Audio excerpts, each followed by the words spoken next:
Mesdames et messieurs, chers téléspectateurs, chers internautes, bonjour, alléluia. Nous sommes très heureux de vous retrouver pour une nouvelle émission sur EPT TV. Alors, à la suite de cette émission que nous avons animée avec le Bureau national du MJPE, ministère de la Jeunesse de l'Église de Pentecôte du Togo, sur le thème « Jeunes chrétiens », soit une référence pour ta génération, nous enchaînons avec une autre thématique toujours développé par ce bureau. Et là, il s'agit de comment découvrir son caractère. Pour en parler, j'ai deux invités avec moi sur ce plateau. Avec nous, nous avons le révérend Yao Noël Attié. Il est le responsable du district de Bogan et aussi spécialiste en santé mentale. Notre deuxième invité est Dr Essohanam Kossi Tambourou. Il est ancien de l'église de Pentecôte du Togo dans l'assemblée de Lomé Doumassessé et surtout psychologue clinicien. Cher invité, bonjour, alléluia à vous. Amen. Comment vous vous portez? Bien, très bien, par la grâce de Dieu. Amen. Alors, comme je l'ai dit, nous allons parler du caractère, comment découvrir son caractère et toutes les autres implications que ce thème-là revêt. Papa Attié, alors, quel sens avons-nous du caractère? Cher révérend. Okay, merci beaucoup. Le caractère, je vais commencer par ici. Le caractère, c'est ce qui nous élève et c'est ce qui nous fait échouer aussi. C'est profond. C'est profond. Ce qui veut dire que on ne peut pas se passer dans notre vie de notre caractère. C'est le caractère qui fait l'homme. Et c'est le caractère qui définit ce que nous sommes. Nos attitudes, nos aptitudes, nos comportements. Si je dis c'est le caractère qui nous élève, tu peux beau être compétent. Mais si tu as un mauvais caractère, tu ne seras pas apprécié. Ton caractère va te faire reculer. C'est pourquoi j'ai bien dit que c'est le caractère qui élève et c'est le caractère qui fait échouer. Merci. Merci beaucoup, cher révérend. Docteur, oui, merci. Quand on parle du caractère, c'est quoi au juste? Bien, c'est quoi en fait? Il est vrai que de façon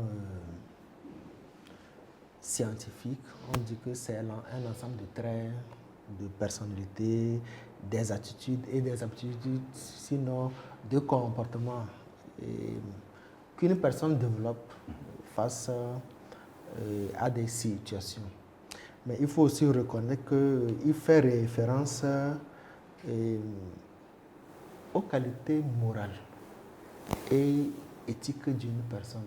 En fait, c'est ça même qui rejoint la définition anecdotique que le pasteur Attié a donnée, que l'éthique et la morale, c'est ça qui vous élève. Voilà.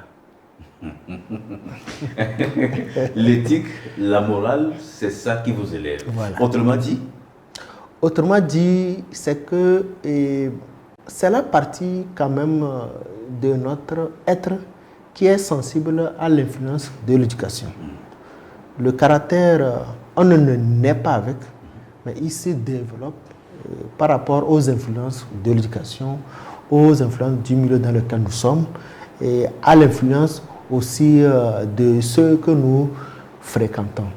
Et le caractère fait de vous en fait ce que vous êtes. Si on doit vous féliciter, si on doit parler mal de vous, ça dépend du caractère que vous projetez. Alors, pour nous autres, lorsqu'on parle du caractère, tout de suite, on pense au comportement, on pense au tempérament. Y a-t-il une nuance, y a-t-il une différence entre ces termes-là? Ok. Oui, il y a carrément une nuance, même si très souvent, on a tendance à les confondre. Voilà. Et sinon, il faut dire que pour le caractère, comme on l'a dit, c'est un ensemble de traits de personnalité en fait, et qui se développe au fur et à mesure où l'enfant ou l'individu grandit. En fait, le caractère déjà demande qui vous allez devenir. Voilà. Mais le tempérament, lui, en fait, il est inné. La plus grande partie de ce que nous avons au niveau du tempérament, c'est nous naissons avec. C'est inné? C'est inné. Et il est peu modifié par l'entourage. C'est pour cela que peut-être qu'on va le voir plus loin, qu'il ne faut jamais chercher à modifier le tempérament de quelqu'un. Vous le modifiez, vous en faites un monstre. Maintenant, le comportement, lui, quant à lui, c'est tout ce qui est visible. C'est ce que la personne fait. Et nous, en santé mentale, nous disons que ce sont des faits observables. C'est sa réaction face à des stimuli. Voilà à peu près certaines différences. Mais il faut dire que le tempérament dit qui vous êtes. Qui vous êtes, qui vous êtes en réalité. Ce que vous êtes en réalité, c'est quelque chose qui est difficilement changeable. Mais le comportement, c'est ce que vous faites. En résumé, le caractère, c'est qu'est-ce que vous devenez. Qu'est-ce que vous êtes en train de devenir. Et si vous êtes soucieux de ce que vous êtes en train de devenir, vous allez prendre des dispositions pour aménager votre vie, pour devenir ce que vous voulez devenir. Le caractère, c'est qui vous êtes. Qui est-ce que vous êtes? Ce que vous êtes, qu'est-ce que cela peut vous aider à devenir demain? Le comportement, c'est en fait ce que vous faites. Et ce que vous faites trahit ce que vous êtes. Et ce que vous faites trahit en réalité tout ce que vous avez traversé comme événement pour être ce que vous êtes devenu. Le comportement peut dire ce que vous avez traversé depuis votre enfance. Le comportement peut dire en réalité ce que vous êtes et qu'on ne peut pas changer. Est-ce que, de ces trois mots-là, caractère, tempérament, comportement, est-ce qu'il y a un qu'on adopte? Et nous, chez nous, on appuie vraiment sur le mot. Qu'entendez-vous par adopter? C'est-à-dire, on dit il a adopté ce comportement. Voilà, donc c'est le caractère. On peut adopter un caractère. C'est pour ça que dans le développement du caractère, on a des modèles. Je dis ce que vous devenez. Il y a des jeunes qui vous regardent, vous, le frère Christophe à la télévision. Des gens veulent devenir comme vous. Ça là, on peut essayer de développer des aptitudes pour pouvoir être comme vous. Mais ce que vous êtes, on ne l'adopte pas. Le tempérament, quelqu'un qui a un tempérament calme, il est calme. Vous voulez faire de lui quelqu'un qui est brouillon, vous en faites un monstre. C'est ce qui se passe au niveau des enfants. Pourquoi mon enfant, lui, il est toujours calme. Il n'est pas comme les autres. Ou bien, mon enfant, mais il est trop agité. Hein. Mais comment, partout, tu vois, il me honnie. Et toi aussi, parce que des gens qui n'ont pas la connaissance de ces choses-là vous critiquent, vous aussi, vous mettez à frapper. Il faut que tu sois comme les autres. Alors que le tempérament, il est inné. Voilà. Papa, vous avez quelque chose à ajouter? Oui, le tempérament, surtout comme l'a dit le docteur, est inné et peut aussi être héréditaire. C'est-à-dire que dans une famille, on peut retrouver les mêmes, comme des enfants avec le même tempérament. C'est-à-dire le papa est de tempérament mélancolique. Il peut avoir des enfants mélancoliques aussi. Ou vice-versa. La maman est mélancolique ou colérique. C'est possible qu'il y ait des enfants qui prennent le tempérament des parents. Et c'est pourquoi on dit, lui là, il ressemble beaucoup à son père dans sa façon de faire. Juste pour dire que quand on dit que c'est inné, en fait, c'est qu'il y a des traits d'hérédité. Donc, quand vous voyez le papa, forcément, dans la lignée, il y aura des traits de tempérament que certains enfants vont développer. Mais quand il parle d'hérédité, ça veut dire qu'il y a certains traits, peut-être récessifs, que le papa n'a pas, mais que l'enfant va développer qu'on peut retrouver chez la maman ou bien qu'on peut retrouver chez l'oncle. C'est pour cela que moi, je ne vais pas vouloir que mon enfant soit exactement comme moi. Parce que lors de la fécondation, en transmettant le patrimoine génétique, le génome, il y a beaucoup de choses qui vont. Vous êtes inconscient de ce que vous transmettez, mais vous êtes le représentant d'une famille, d'une lignée. Vous venez avec tout ce patrimoine-là que vous transmettez lors de la fécondation et qui se matérialise à la naissance. Wow. Alors, si ces trois mots, le caractère, le comportement, le tempérament, ces définitions différentes-là, alors qu'allons-nous dire de la personnalité? Puisque je suppose que ces définitions-là façonnent maintenant notre personnalité. Ok. Et ça c'est vrai. Il faut dire que la personnalité a plusieurs types de définitions. Nous, en santé mentale, on a notre définition de la personnalité. Et en termes d'évaluation psychologique, etc., nous voyons surtout le volet pathologique. Voilà. Mais en grosso modo, en fait, c'est l'ensemble des sentiments, des comportements et attitudes qui font en fait la singularité d'une personne. Donc, c'est exactement ça. Mais la personnalité, en fait, il est influencé par le temps, par le milieu familial, disons l'entourage, et puis les expériences. Donc, tout ça là permet de forger la personnalité. Et la personnalité devient stable à l'aube de l'âge adulte, entre 25, 20, 26, 27 ans, et la personnalité devient stable. Mais il commence dès le bas âge, il est construit. C'est pour cela que dès le bas âge, il faut beaucoup investir dans l'enfant. Si vous voulez qu'il ait une bonne personnalité, il faut beaucoup investir. C'est pour cela d'ailleurs moi que j'ai salué beaucoup la politique de l'exécutif actuel qui a mis au sein du bureau national une cellule qui se charge des ados. Parce que les besoins d'un ado, ce ne sont pas les mêmes besoins des autres jeunes. Donc, à chaque tranche d'âge, on a des besoins spécifiques. Bon, on se dit que c'est de grandes divisions et qu'avec le temps et avec le personnel, on va encore faire d'autres petites divisions pour que toutes les tranches puissent être bien touchées par le patrimoine dont ils ont besoin pour développer une bonne personnalité.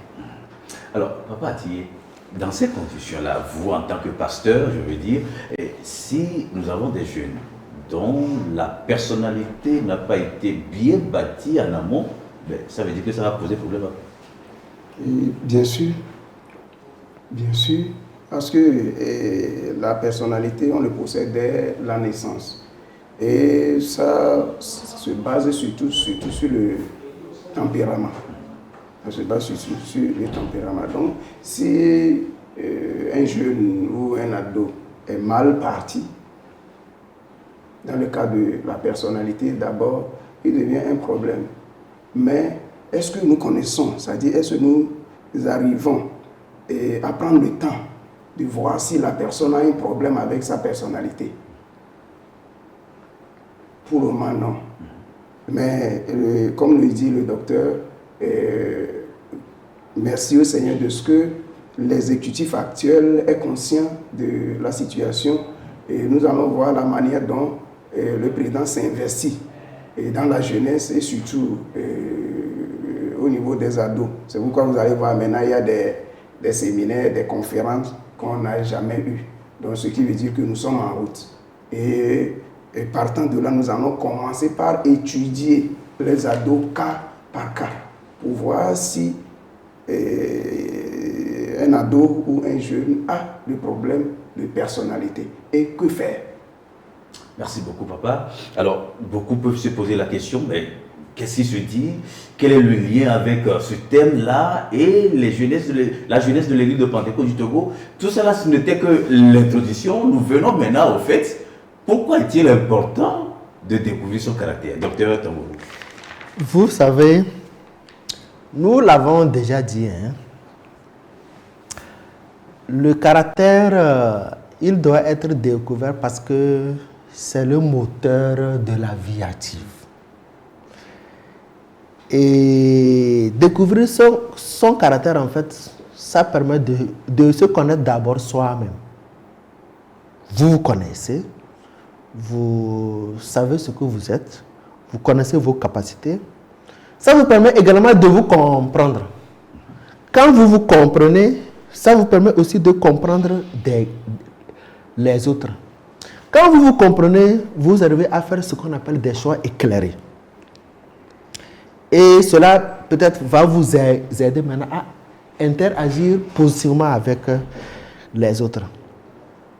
Cela aussi permet aussi de pouvoir améliorer ses relations. Quand vous êtes qui vous êtes, quand vous savez qui vous êtes, vous savez qu'il y a des gens avec qui vous ne pouvez pas collaborer. Il y a des compagnies que vous ne pouvez pas faire à cause du caractère que vous avez actuellement, à cause du caractère que vous voulez avoir demain. Il y a certaines compagnies que vous n'allez pas faire. Quand vous avez une notion de ce que vous êtes et de ce que vous êtes capable de faire, ça vous permet d'avoir confiance en vous-même. Et il n'y a rien de grand qu'on puisse faire si on n'a pas un minimum de confiance en soi. Et aujourd'hui, je le dis, mais je suis désolé, qu'aujourd'hui, on a un problème de manque de confiance au niveau de nos jeunes. C'est pour cela qu'en tant que le Bureau national, nous avons demandé de présenter quelque chose sur l'estime de soi. Et il faut également dire que quand vous avez un mauvais caractère, cela annule le bien que vous faites. Peut-être quand on n'a pas le temps, il y a Matthieu 24, verset 45 à 50. Je ne sais pas s'il y a une Bible, on peut le lire. Oui. Et je ne vais pas trop traîner. Je crois que le Seigneur Jésus nous a donné une bonne illustration sur l'impact que le caractère peut vraiment avoir. Je ne sais pas, vous y êtes? Oui, j'arrive.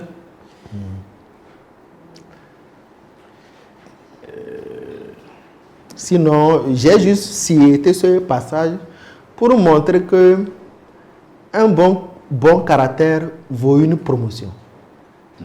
Un bon caractère, oui, vaut une promotion. Ça vaut une promotion. Si vous voulez avoir de la promotion dans la vie, si vous voulez évoluer dans ce que vous faites, vous devez cultiver, connaître les traits de caractère, développer les points positifs et travailler les points, entre guillemets, négatifs, mais nous disons les points à améliorer. Docteur, j'y suis, Matthieu 24, verset 45 à 50. 45 à 50. à 50. Alors là, il est écrit, quel est donc le serviteur fidèle et prudent que son maître a établi sur ces gens pour leur donner la nourriture au temps convenable? Heureux ce serviteur que son maître, à son arrivée, trouvera faisant ainsi. Je vous le dis en vérité, il établira sur tous ses biens. Mais si un méchant serviteur qui dise en lui-même, mon maître tarde à venir, s'il se met à table, s'il se met à battre ses compagnons, s'il mange et boit avec les ivrognes, le maître de ce serviteur viendra le jour où il ne s'y attend pas et à l'heure qu'il ne connaît pas. Il le mettra en pièces et lui donnera sa part avec les hypocrites. C'est là qu'il aura des pleurs et des graissements dedans. Merci beaucoup. Vous voyez, le serviteur fidèle et... Le serviteur fidèle et prudent. Et prudent. Donc ça, c'est des traits de bon caractère. Et je le dis, je le répète, quand vous avez un bon caractère, vous allez avoir de la promotion. Quelle que soit l'immensité de votre don, qu'il soit naturel, qu'il soit spirituel, qu'il soit votre talent, quand vous n'avez pas un bon caractère, cela annule ce que vous êtes.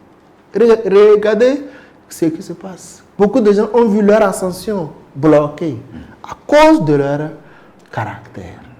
C'est pour cela que c'est très important de connaître son caractère, de chercher à l'améliorer pour qu'il soit bon. Merci. Pasteur, ça veut dire que même au sein de l'Église, au niveau des jeunes, lorsqu'on ne connaît pas son caractère, ça peut nous nuire. Bien sûr que oui. Bien sûr que oui. J'ai reçu un témoignage l'autre fois qu'un jeune, de par son comportement et son caractère, il a sa licence, il doit travailler quelque part, mais après l'interview, ils lui ont carrément dit, monsieur, vous avez bien réussi. Mais nous avons constaté quelque chose, votre caractère, votre comportement, la manière dont vous êtes coiffé. Vous-même, prenez l'autre, et vous, et la société. Qui allons-nous recruter? Vous êtes compétent, mais on ne peut pas vous accepter. Désolé. Donc, à cause du caractère, tout ce que les parents ont investi en lui sont devenus peine perdue. Et nos jeunes traînent avec ces lacunes-là aujourd'hui. Et c'est à l'Église, c'est le devoir de l'Église de les aider parce que le monde est là pour faire reculer, pour retarder, pour faire tomber nos jeunes parce que le monde ne donne pas de bonnes éducations. Maintenant, c'est à l'Église de prendre la relève. Et c'est ce que nous sommes en train de faire, je l'ai dit tantôt, et nous sommes sur le chemin. Et nous allons commencer par aider les jeunes à prendre conscience parce que connaître son caractère va nous aider à nous découvrir et à connaître nos lacunes et à chercher et à améliorer. Donc si on ne connaît pas notre caractère, on ne découvre pas notre caractère, nous serons stagnants. Nous allons évoluer comme des aveugles. Nous allons perdre, mais on ne saura pas que nous sommes en train de perdre. Nous allons penser que bon, c'est la vie, alors que ce n'est pas la vie. Il y a quelque chose à améliorer pour réussir, et c'est le caractère. Merci. Merci beaucoup. Chers téléspectateurs, avant de continuer, j'aimerais faire cette précision-là. Et la première émission a porté sur Jeunes chrétiens, soit une référence pour ta génération. Et là, nous parlons du caractère, c'est-à-dire que c'est une suite logique, c'est-à-dire que faire pour pouvoir vraiment positivement impacter sa génération.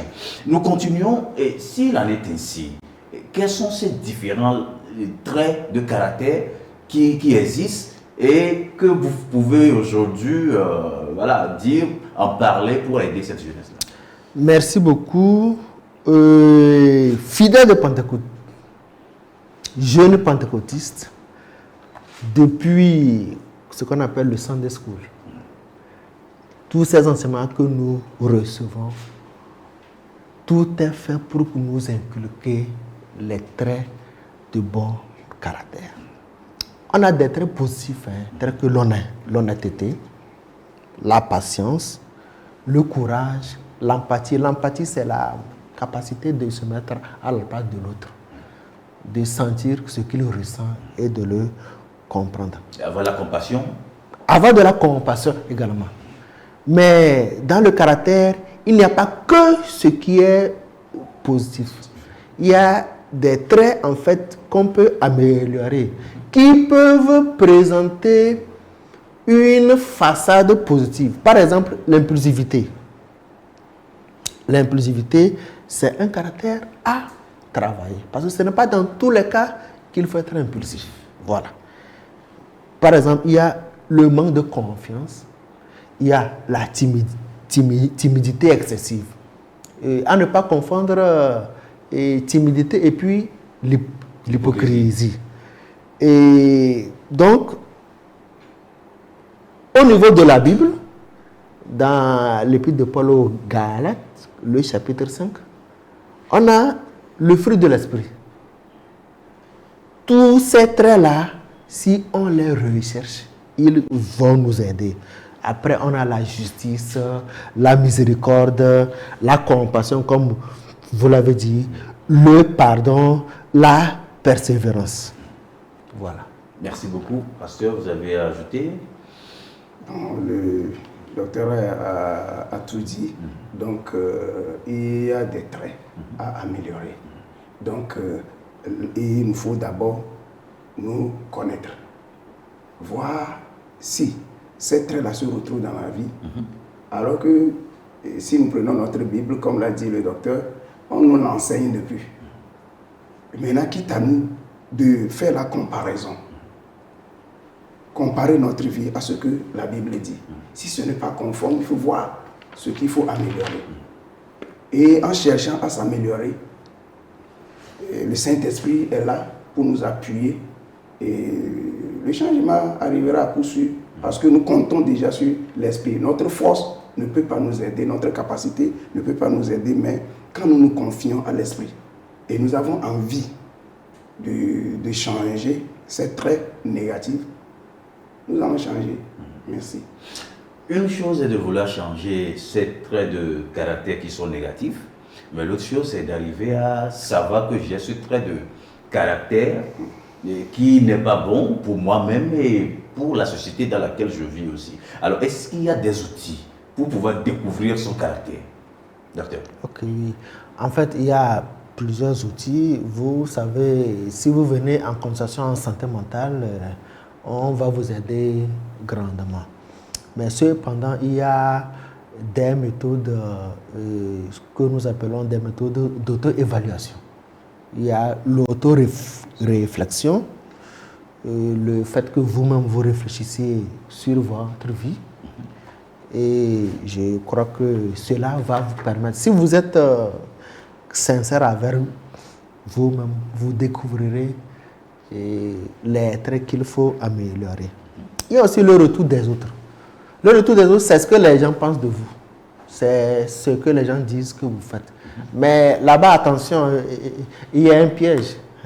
Les gens peuvent critiquer les bonnes choses que vous faites. Bien évidemment. Voilà. Les gens, par jalousie, peuvent dire que mais mais tu veux te montrer, mais qu'est-ce que tu veux montrer?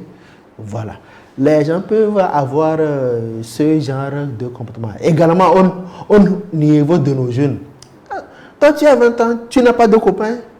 Oh, non, non. Toi, là, tu es en retard par rapport à la civilisation. Donc, tu n'es pas à la mode. Voilà.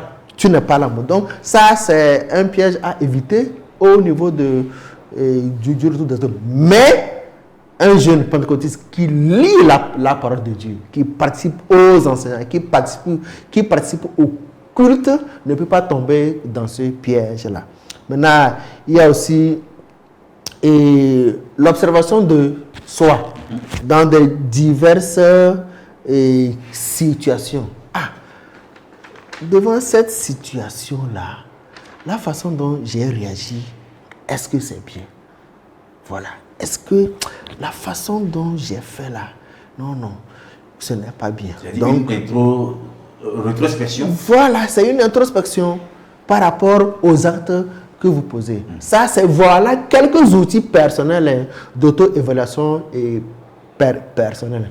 Et je crois que nous avons une chose au sein des églises charismatiques, de l'église de Pentecôte en particulier, c'est le Saint-Esprit qui parle, qui enseigne, qui exhorte. En réalité, c'est le moyen le plus efficace.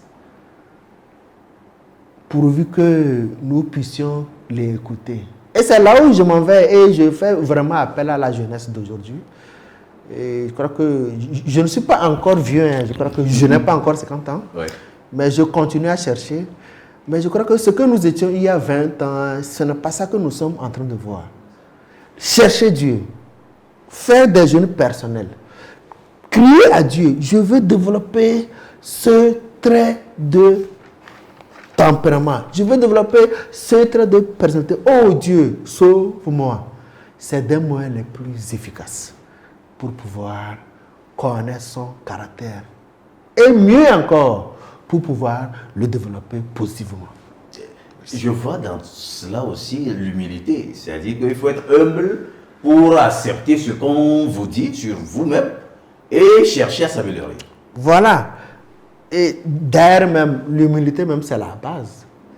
Est-ce que vous voulez vraiment changer? Justement, tout ça là, c'est ceux qui veulent vraiment changer. Mais au-delà de l'humilité, le simple fait même d'être un chrétien né de nouveau vous oblige à pouvoir conformer votre vie à celle de Christ. Sinon, en réalité, tout ce que nous disons, c'est parce qu'on ne veut pas que ce soit trop théologique pour dire que, en fait, il faut développer le caractère de Christ. Il faut développer tout simplement le caractère de Christ. Qu'est-ce que Jésus était? Et je crois que c'est ce qu'on peine à nous enseigner tous les jours. Ce que Jésus est. Comment l'imiter? Merci.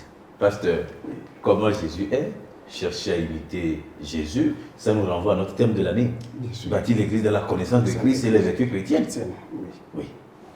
Bien sûr. Et il n'y a rien de hasard dans notre Église. Puisque l'Église est déjà fondée sur les enseignements de Christ, donc tout ce que nous faisons, ça vient de Dieu. Et vraiment, le thème de cette année même en dit beaucoup. Donc, à tous les jeunes, notre conseil que nous pouvons leur donner, c'est de tout faire pour avoir la vie de Christ. En quoi faisant?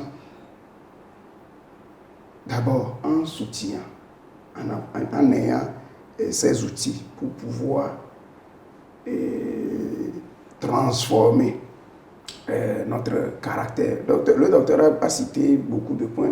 Vous avez parlé de l'humilité, et qu'il y a un point aussi que nous appelons le feedback. C'est toi-même, avec humilité, tu vas vers tes proches, ceux-là en qui tu fais confiance. Pour demander. Pour demander. Dites-moi ce que je fais de mal. C'est-à-dire, ils vont te parler de ton caractère, et à base de ça, tu vas chercher à t'améliorer. Il y a l'autre côté aussi, le journal personnel, qu'il faut écrire chaque jour. C'est-à-dire, quand il y a un événement, ou bien même les pensées qui te passent par la tête, tu notes tout. Et tes émotions, tes réactions, et tu notes ça quotidiennement dans un cahier pour voir ce que je fais. Des fois, tu as envie de changer de ce côté, mais c'est ça qui va t'aider à voir si tu évolues ou pas. Donc, le journal personnel aussi est très très important. Et l'autre côté aussi, il y a des tests psychologiques aussi qu'on appelle des tests de personnalité.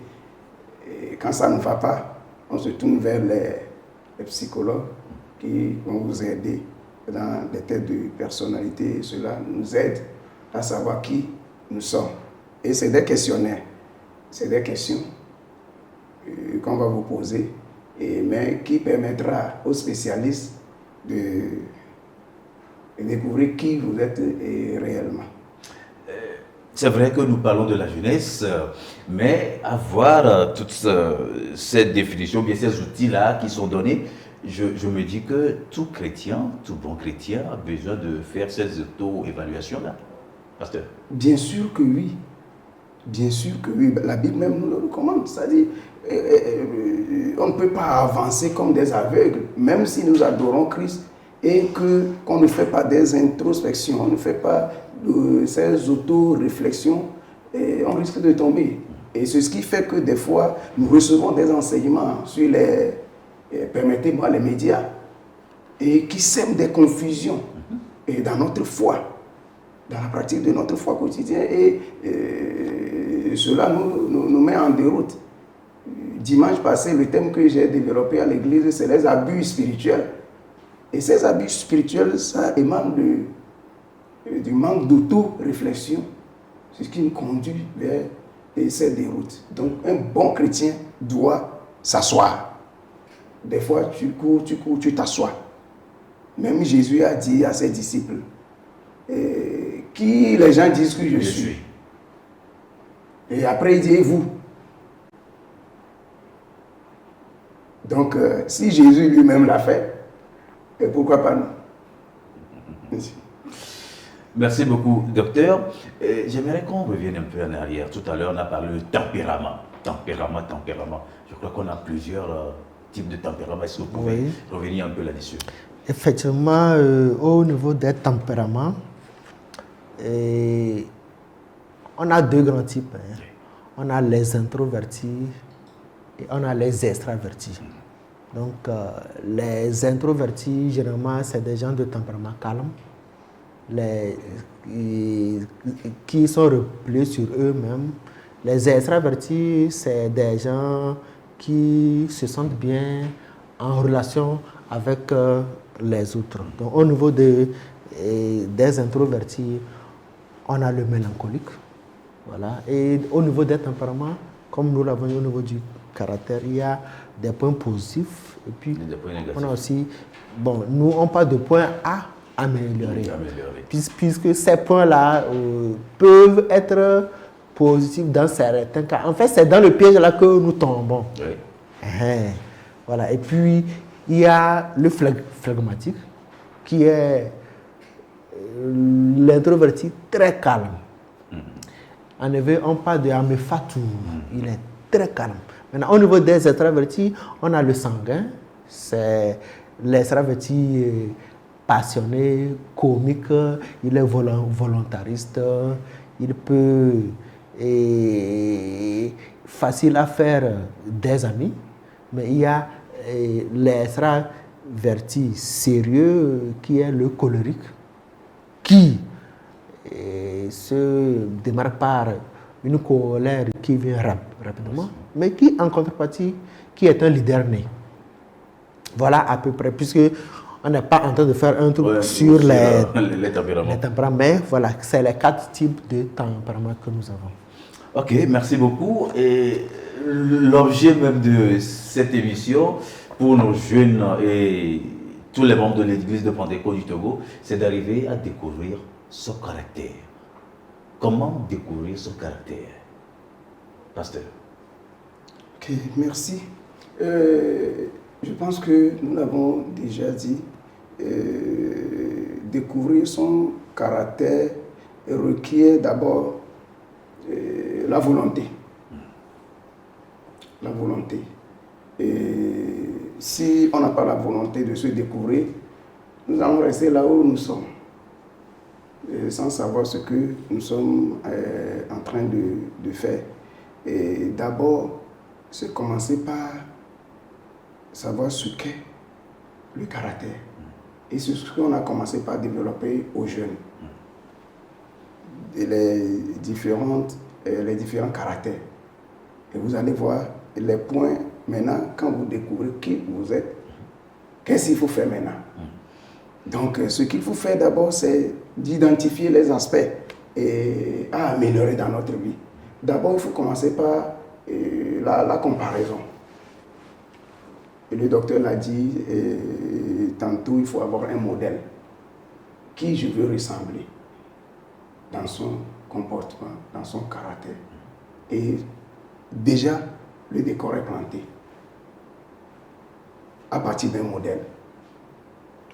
Et à partir de ce modèle, on va commencer par voir qu'est-ce qui ne va pas chez moi, qu'est-ce que je fais bien, qu'est-ce que je n'arrive pas bien, c'est-à-dire en matière de comportement. Et nous allons commencer par identifier, comme je l'ai dit, les aspects qu'il faut améliorer dans notre vie, ce qui ne va pas, qu'il faut améliorer. Et ça, il faut le voir avec le modèle. Il faut aussi, d'abord, commencer par se fixer des objectifs. Il faut se fixer des objectifs parce que quand vous découvrez les aspects à améliorer, il ne faut pas rester là-bas. Ça ne suffit pas. Maintenant, il faut se fixer des objectifs. Je veux quitter un plan A pour un plan B. Et donc, comment faire? Et c'est un travail à faire. Je veux être patient. Donc, maintenant, les situations vont se présenter qui vont te pousser encore à sortir les vieux démons. Mais quitte à toi de savoir, c'est-à-dire avec les objectifs que tu t'es fixés, ça ne va pas arriver d'un seul coup. Mais lentement. Mais ça ne peut pas arriver brusquement, non. Mais c'est pourquoi il faut aussi s'encourager. C'est-à-dire, quand il y a une petite amélioration, quand il y a une petite amélioration, il faut s'encourager. Dire que, j'ai fait un pas. Un petit pas, c'est un grand pas. Ça rejoint un peu la confiance en soi. Oui. Et ce sont des points qu'il ne faut pas négliger, parce que c'est des améliorations. Oui. Il faut aussi cultiver la qualité, les qualités essentielles d'un chrétien, comme l'a dit le docteur. Jésus lui-même l'apôtre nous a enseigné les fruits du Saint-Esprit. Il faut tout faire pour voir si ces choses-là sont en moi. Il faut pratiquer aussi la pleine conscience. C'est-à-dire quand je suis conscient de... C'est-à-dire quand les choses qui arrivent dans ma tête, mes pensées, je dois être conscient. Quand les choses me passent par la tête, il faut que je sois conscient que ça là, c'est une bonne chose. Ça là, ce n'est pas une bonne chose. Et les actions que je pose quotidiennement aussi doivent me guider. Les actions que nous posons quotidiennement pour voir si ça là, c'est conforme. Ça là, ce n'est pas conforme au point, à mes objectifs que je me suis fixé pour sortir de ce caractère. Et pour me dire que ça, pour le moment. Merci beaucoup, révérend. Quand vous dites, bien vous rappelez, se fixer des objectifs, ça me renvoie à ce grand thème que nous avons développé, je l'avais déjà dit, jeune chrétien, soit une référence pour ta génération. Et il y avait 7 pas. Il y avait 7 pas à marquer pour impacter sa génération. Et dans ces 7 pas-là, il est bien cité et se fixer des objectifs clairs. Mais il y a d'autres points aussi qui ressortent, notamment l'obéissance à Dieu et à sa parole. Le respect, l'obéissance au Père spirituel. Alors, docteur, comment, certainement vous avez des ajouts à faire, comment découvrir encore son caractère et l'améliorer surtout, puisque c'est le point essentiel. Oui. Sinon, je pense que le pasteur Atier l'a dit, on a il a soulevé plusieurs points où on pourra développer et améliorer son caractère. Vous savez, c'est vrai que ce thème a été débattu, comme vous l'avez dit, dans le grand thème que le révérend Akoto avait développé, que le chrétien devait être une référence. Quand on parle de référence, en fait, c'est d'avoir un bon caractère. Qui parle de référence, qui parle de bon caractère, en réalité, ne fait que parler des vertus chrétiennes. Donc, en réalité, c'est la même chose que nous sommes en train de décortiquer de différentes façons. Lorsque vous vous évertuez à développer les vertus chrétiennes, c'est que vous êtes en train d'avoir un bon caractère. Et si vous avez un bon caractère, c'est que vous êtes en train d'être une référence. Et aujourd'hui, le monde ne cherche que des références. Et il faut, pour mieux se faire vendre dans ce monde, aussi ténébreux soit-il, il faut être une référence. Autrement dit, il faut développer des vertus chrétiennes. Beaucoup d'entreprises cherchent des chrétiens authentiques, pas des chrétiens hypocrites, oui, ou des chrétiens bizarres, ou ce que j'appelle, entre guillemets, excusez-moi le terme, des chrétiens zombies, et qu'on a aujourd'hui. Mais on veut des chrétiens qui ont des vertus chrétiennes. Et c'est ce que l'Église prône. Vraiment, si on pouvait comprendre, si je pouvais retourner 25, 30 ans en arrière, je crois que je ne serais pas là où je suis aujourd'hui. Et j'ai compris, j'ai vu, j'ai goûté, j'ai expérimenté la portée du développement des vertus chrétiennes dans la vie d'un jeune. Voilà. Justement, dans la vie d'un jeune, ce message, j'aimerais que ça soit direct à nos jeunes. Quel est l'intérêt pour eux de développer de très bons caractères au sein de l'Église même et dans la vie commune? Bien, l'intérêt pour eux, d'abord, vous savez, c'est vrai que nous avons aujourd'hui un monde qui évolue à une vitesse exponentielle, que nous n'arrivons pas vraiment à contrôler. Je crois que même le gouvernement essaie de lutter, mais apparemment le développement technologique ne fait qu'évoluer.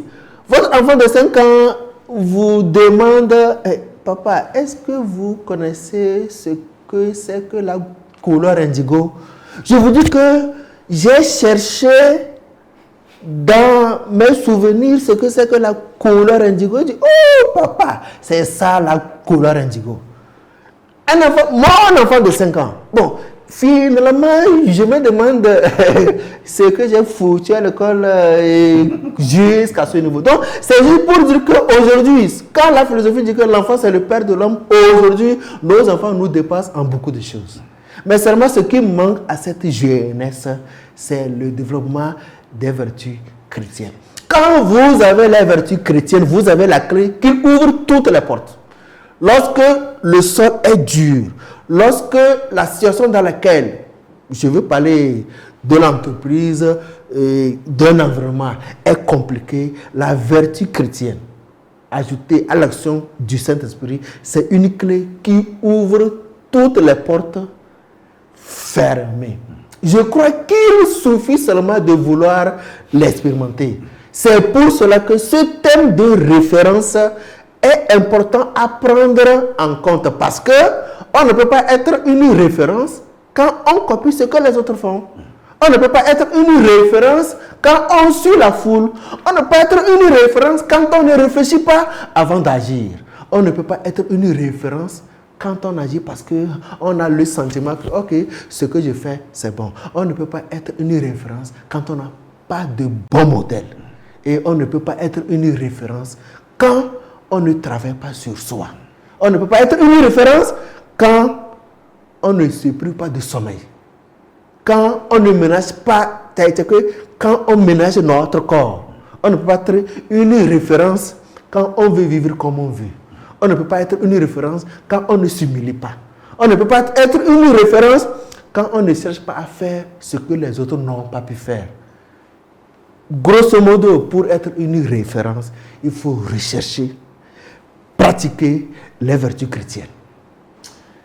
Papa Thier, au-delà de tout, il faut que les jeunes comprennent que devenir une référence, ce sera bien pour l'Église, mais avant tout, l'intérêt c'est pour nous-mêmes d'abord. C'est-à-dire que le point de départ, l'intérêt premier c'est pour nous jeunes.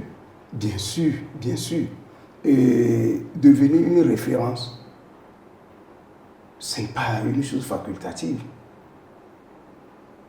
C'est ce que tous les jeunes doivent chercher. Et on ne le fait pas pour l'autre, on ne le fait pas pour l'Église. Mais tout ce que nous faisons et qui ne sont pas conformes, c'est nous qui payons d'abord le prix. C'est la jeunesse qui paie le prix.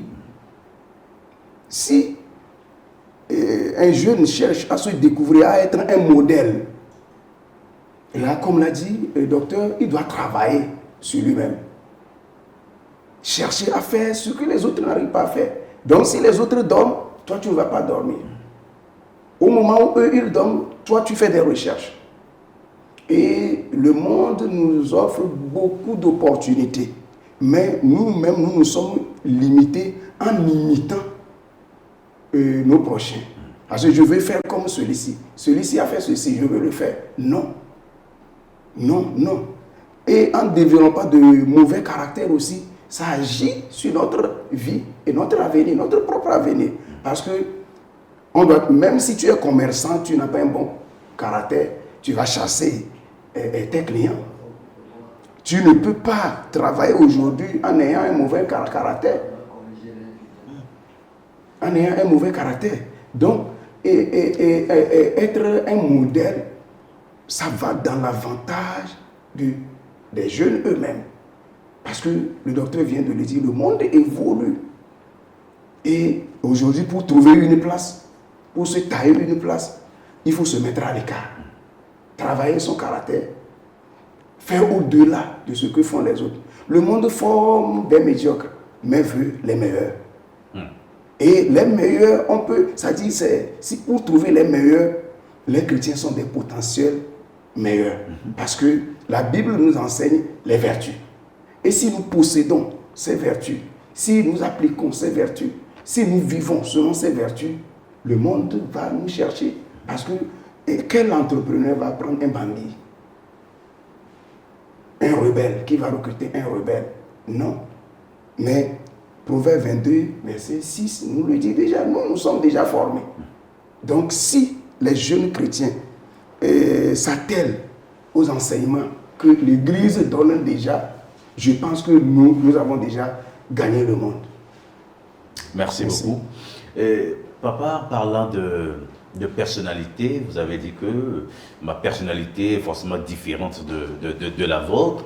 Et c'est des dons, c'est des talents. Nous allons revenir carrément sur ces aspects-là aussi, les dons et les talents. Mais avant cette émission, est-ce que vous pouvez nous donner quelques définitions sur ces aspects-là? Bien, je crois qu'on a déjà défini la personnalité. Oui.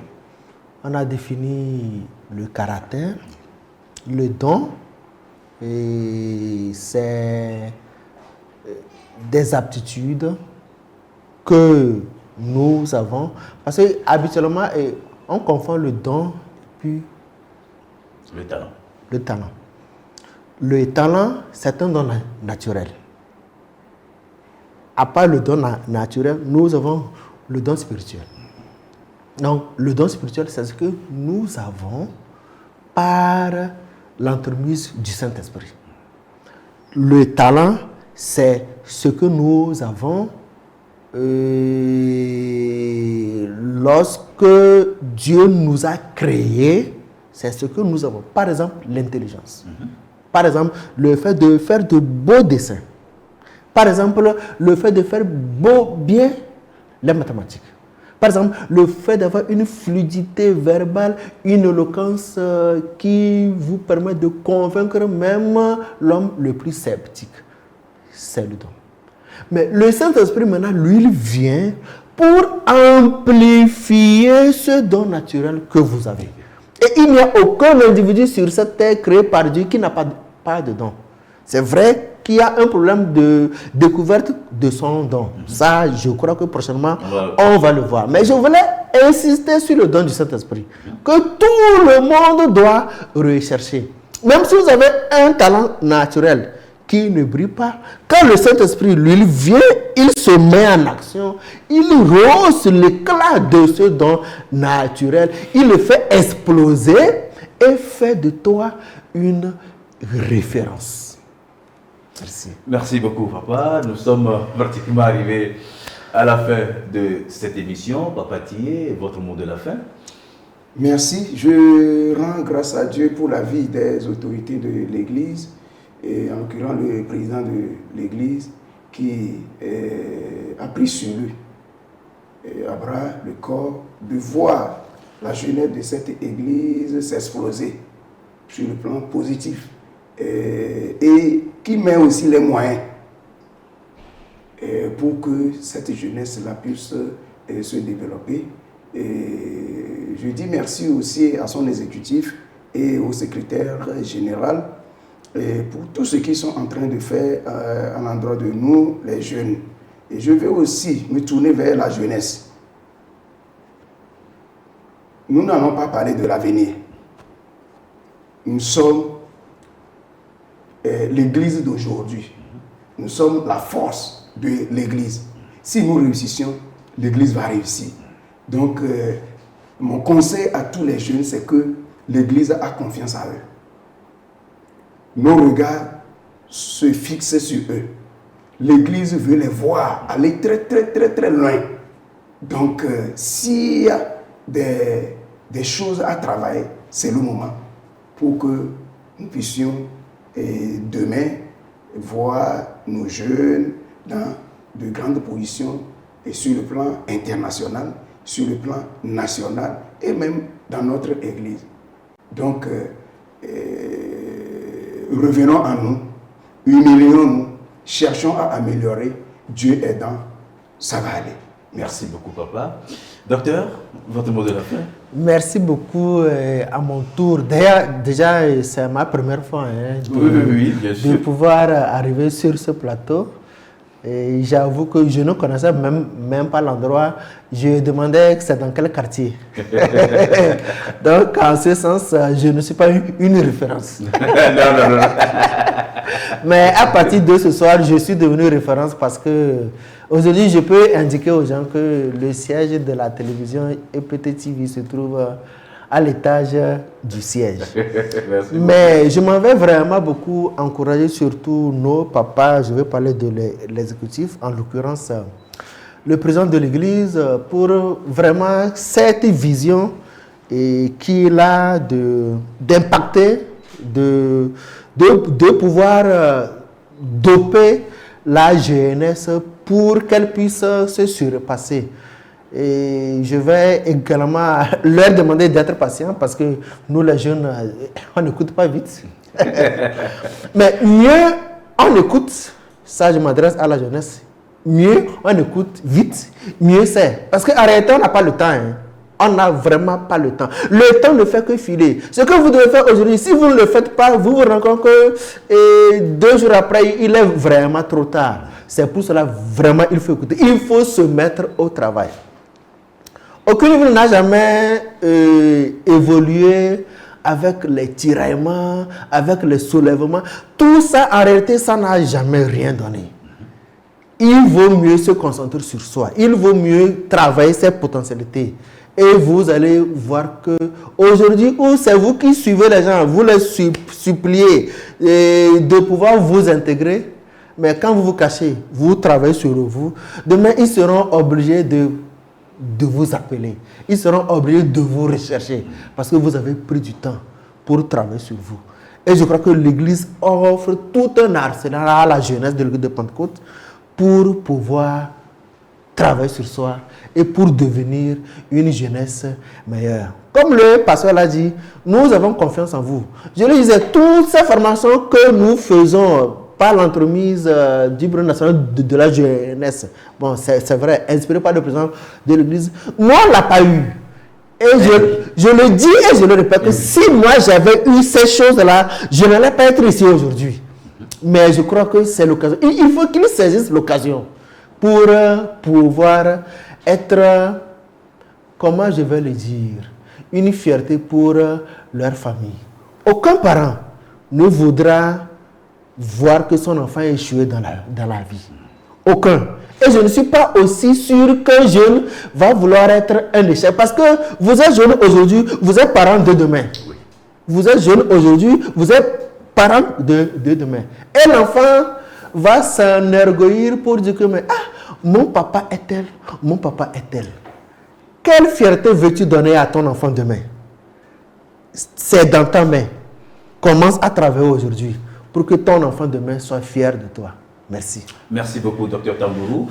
Chers téléspectateurs, chers jeunes chrétiens, chers adultes, vous l'aurez compris, le seul but, le seul objectif de l'Église de Pentecôte du Togo est d'avoir des fidèles modèles, d'avoir des fidèles qui impactent positivement leur génération. Et c'est pour cela que nous animons ces émissions, nous débattons de ces sujets-là pour vous amener à connaître votre caractère, vous améliorer pour votre propre bien et le bien de l'Église de Pentecôte du Togo. Pour cette émission, je rappelle que j'étais avec le révérend Yao Noël Attié. Il est jusqu'à une date prochaine responsable du diocèse de Bogan et spécialiste de la santé mentale. La santé mentale, un autre thème que nous aurons la chance de développer ici.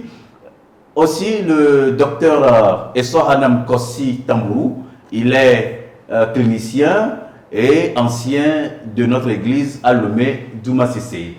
Je tiens à dire un sincère merci à l'équipe de réalisation de cette émission. Je veux parler du révérend pasteur Justin Sand, du pasteur Fidel Kofi, de nos frères Laurent, Justin, de notre sœur Jifa. Merci beaucoup. Prochainement, nous aurons le temps de vous parler, de décortiquer davantage un autre thème sur les dons et les talents qui sont en lien avec ce thème sur le caractère. Merci. À la prochaine. Bye bye.